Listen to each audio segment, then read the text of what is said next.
Fourth, an alien child will not watch, read, or listen to what other children watch, read, or listen to. An alien child will view entertainment differently. So music, movies, internet, books, TV. And if you're waiting for me to give you a list of what your kid can watch and can't watch, you are going to be sorely disappointed because I am not a fool.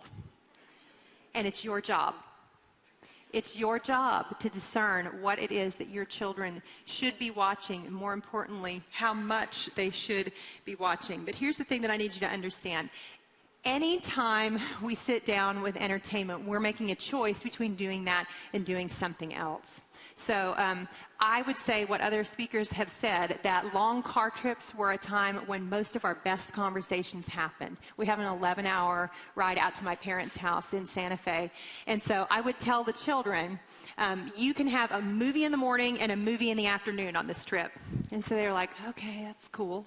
Everybody else is basically watching shows the whole trip when they go somewhere, but whatever. And then they would choose The Sound of Music because it's 3.5 hours long.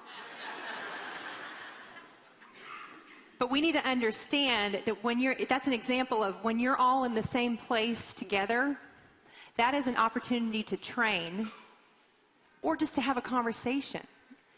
And oftentimes we are trading training for entertaining. So if you're waiting for a table at a restaurant and you hand your child the phone, instead of sitting there and seeing if a conversation bubbles up, you have just chosen entertaining over training.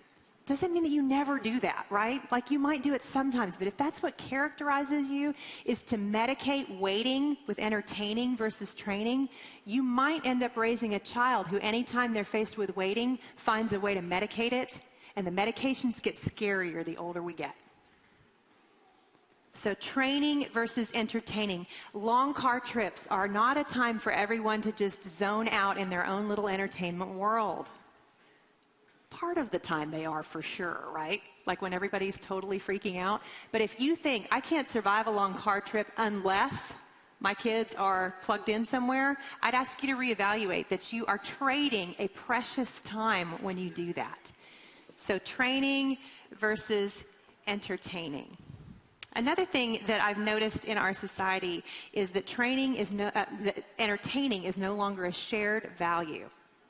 So, in other words, we go on a car trip and Jimmy's got his music on his phone and Susie's got her music on her phone or her screen in front of her, and Mom's listening to something and Dad's listening to something else. And even when we're at home, a lot of times this is what happens, right? Like someone's in one room watching something, someone's in another room watching something. Entertainment is ceasing to be a shared value. It is seen as an individual thing that we do. But what if we didn't do that? Like, what if we all sat down together? What if when you were in the car, you all listened to the same music? What if when you watched the movie, everybody watched the same movie, and you reinforced that idea that we are walking by the way together, that this is something that we are doing together. And it wasn't just about enjoying the entertainment. It was about enjoying our enjoyment of the entertainment together. We live in houses that are designed to push us apart many times. Everybody has their own room, everybody has their own TV, everybody has their own everything. And one of the great gifts of having all of these kids that came at the same time was that we couldn't move to a house big enough, fast enough, and we were all on top of each other. And it was a gift from the Lord. It was a gift from the Lord.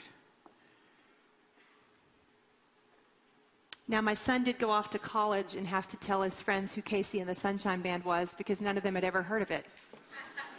We were like, sorry, not sorry, because we all shared the same musical tastes. It was a great way for us to build an identity as a family.